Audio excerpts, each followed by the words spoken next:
vamos falar aqui, né? Você falou aí de 300 milhões. 300 milhões foi só o CAF, né? E que hoje o dólar tá a 5,76 mais ou menos, né? Daqui a pouco vai bater 6. Vai lembrar quando era Bolsonaro, né? Só que em época de pandemia. Pandemia, né? Que vira isso toda hora, velho? Olha, sem pandemia tá assim hoje, hein?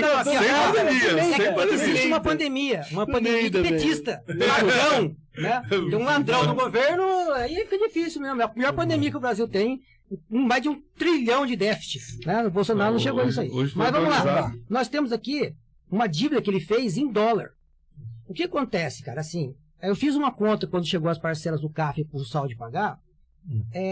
Num mês só de variação, nós tivemos uma diferença de 2 milhões a mais. Se pagasse aqui, seria 30 milhões. Se pagasse aqui, ó, seria 32 milhões.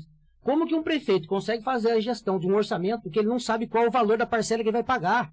Porque está em dólar. Eu vou separar o recurso aqui, ó, vou separando 30 milhões para pagar. Chega no dia de pagar, não é 30, é 32. Da onde eu tiro mais 2? O orçamento é planejado.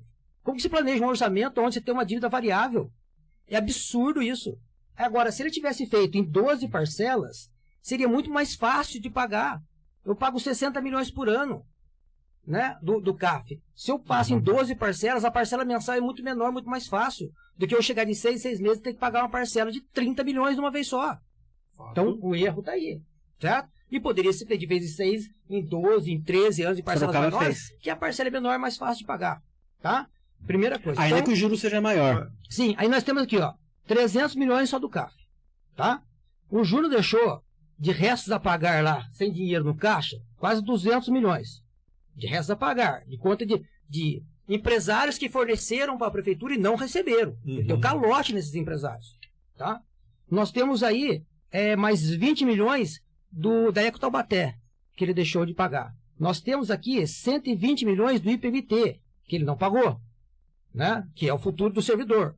Nós temos ali mais 6 milhões de CIMUB, que é da Unital, que bolsa, são os alunos, bolsa de aluno, que ele não pagou 6 milhões. Nós temos quase 20 milhões, que é licença-prêmio do servidor, que ele também não pagou. Quem pagou esses 20 milhões aqui do servidor que estava atrasado foi o Saúde.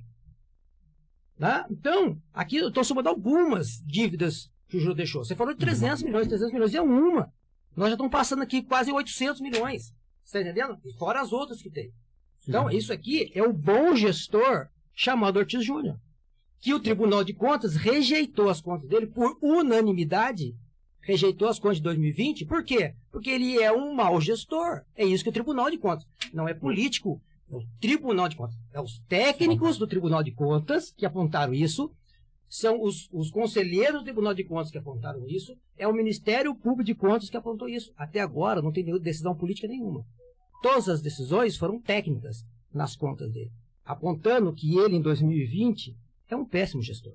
Aí ele veio, desculpa, não, mas nós estávamos em pandemia. Ué, tinha pandemia em Pinda?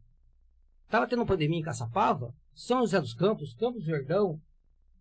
O Brasil inteiro está em pandemia, mas a única cidade que fechou no vermelho, que não honrou aquilo que a legislação previa como lei orçamentária, foi o Ortiz Júnior.